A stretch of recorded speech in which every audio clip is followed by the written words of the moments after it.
Hey, what's going on? What's going on? This is another episode of the Reporter Vlog for March 4th, 2024.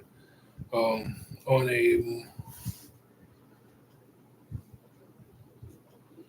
a Monday, kind of got a fresh story for a change, but with a bad news type of story. Unfortunately, Texas is getting burned to death. As far as them wildfires, which is kind of bad for them because they deal with enough, or they have dealt with enough heat over the years. As a matter of fact, that's what Texas is known for, a very, very, very hot weather. But let's get right into it. Crews battling massive Texas wildfires get a critical opportunity to contain flames in calmer weather on Monday. I'd say no. I guess you'd say this is a good news story. The story also brought to you by CNN. And shout out to my friend for donating this to the vlog. Uh, Alrighty, let's get right into it. Uh, CNN firefighters racing to wrangle the largest blaze in Texas history. Make sure the what's my call? Yep. Let me shut that off.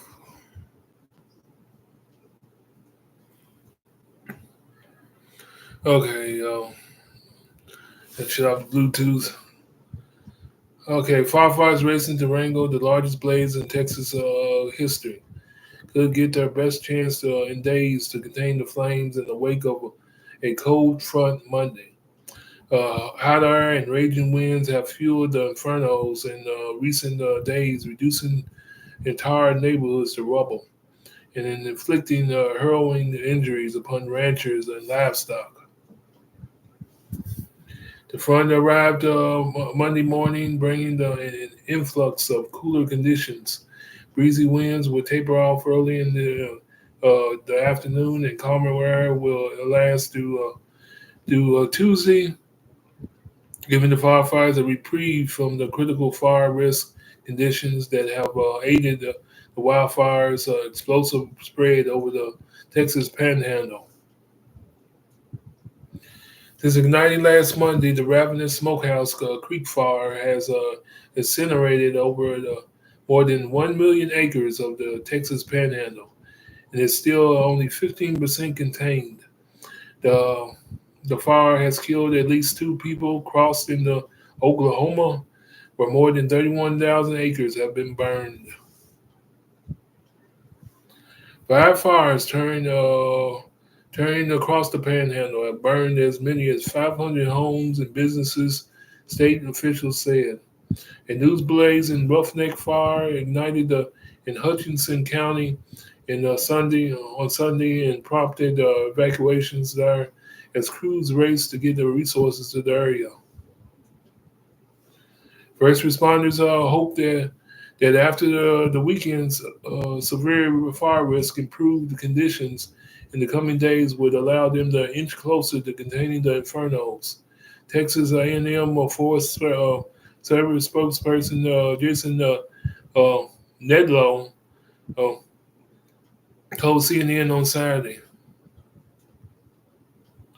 But the blazes have so far been thriving on a bounty of fuel, including blankets of grass and grass grown after higher than average rainfall this winter.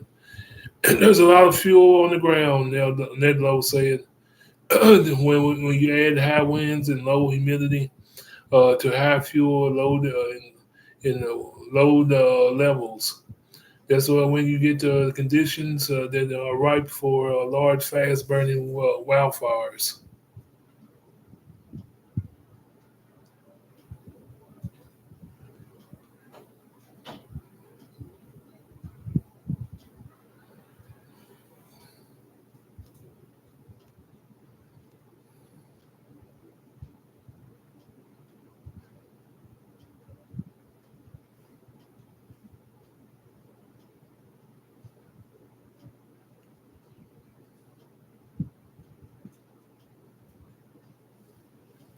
Uh,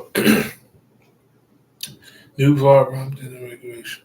The roughneck fire began during burning Sunday and has grown to cover about 300 acres of Hutchinson County, which is also the origin state site of the Smokehouse Creek fire. The blaze prompted an evacuation over in the town of Sanford, which began to.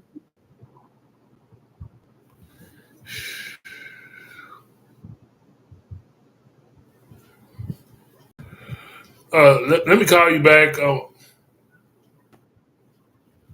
Let me. Yeah, we're doing a broadcast. Bye bye. I'll call you back. 6:30. Yeah. Should. Huh? Oh yeah, yeah. I sure will. Yep. All right. No problem. Bye bye.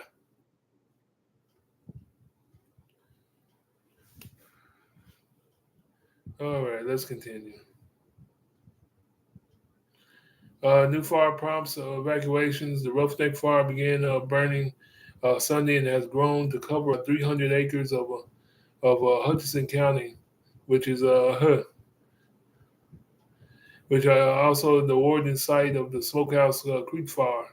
The blaze prompted an evacuation order in the town of Sanford, which began to be lifted later that evening. County officials said the Texas A&M force uh, said that the fire for forward progression has been halted, and it was 50% contained as of Monday afternoon.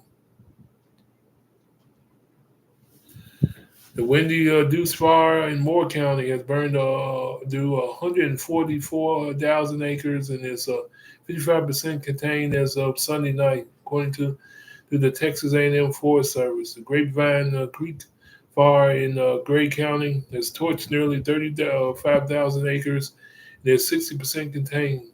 The Magenta Fire in Oldham County has destroyed 3.2 acres and is 85% contained. The Smokehouse Creek Fire perimeter looks good and will be turned back over the local departments tomorrow. Oklahoma Forestry Services spokesperson Keith Meckitz said Sunday the fire will be 75% contained by the end of the shift today. The fire has scorched more than 31.5 acres of Oklahoma near its border with Texas. A woman whose home was destroyed by the Smokehouse Creek fire is suing Xcel Energy, a subsidiary and a contractor, claiming that an improperly maintained power pole fell and started the fire. Texas A&M Forest Service is investigating the fire and has not announced a cause.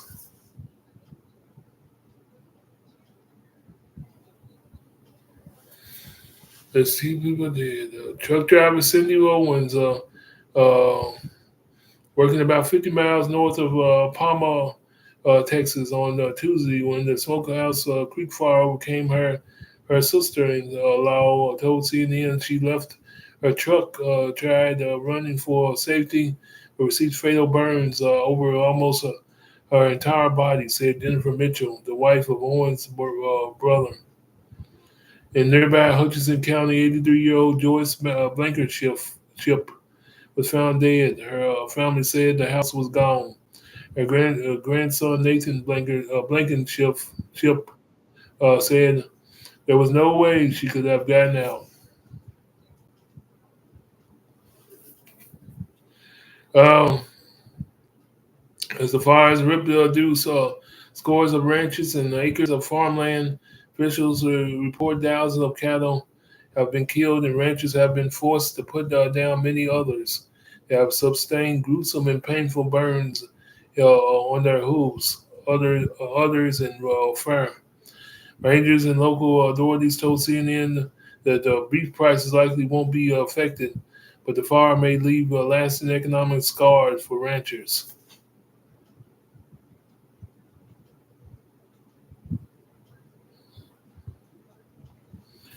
How can you help?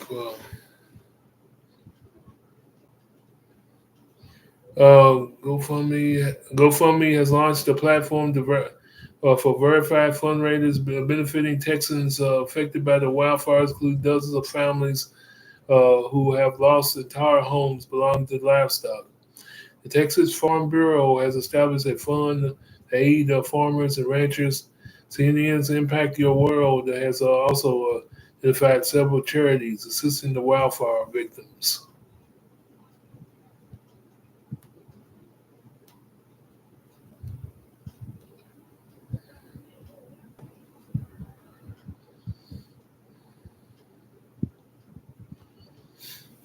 Put the ashes on the ground. Texas Governor Greg Abbott said the state has witnessed damage wrought by tornadoes or hurricanes, but the wildfires have brought unprecedented destruction and other devastation for many panhandle residents. Frequently, when you see the aftermath or of hurricane or tornado damage, there is some semblance of a structure that is still there, Abbott said Friday. When you look at the damages that are there, it's just gone, completely gone. Nothing left but ashes on the ground. Though officials estimate between 400 to 500 structures have been destroyed, the number could increase as damages assessment continue. Abbott said Colin McLean and his family are among those who frantically evacuated their homes on Tuesday, only to return to find their life possessions had been incinerated. He and his wife were able to pack up their three daughters and leave their home in Fritch, Texas, in time. But McLean was tortured without doubt over whether their home would be spared. Till I saw my house, it wasn't real, McLean said. The home razed to the ground was unrecognizable. Susan and Ronnie Johnson also fought desperately to save their five-bedroom ranch near Fritch, um, only to watch 2 decades of their lives go up in flames. You don't ever want to believe it, but it'll be your house that burns, Ronnie told CNN. Now, all that is left is piles of charred debris. In dining tables, pieces of white fine china, blue and red Dutch ovens, and chairs and smoker were scattered across the devastated scene of dust, rubbles, and fallen trees. The house has been numbing, Susan said, but she still holds on to the beloved memories she and her family of nine made in the home. We'll rebuild and start again, Ronnie said.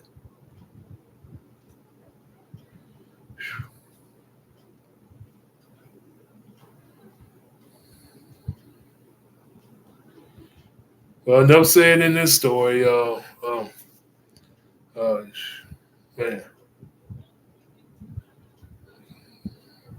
pretty much all you can do is do what you can as a person when it comes to this, and and pray for the people in Texas.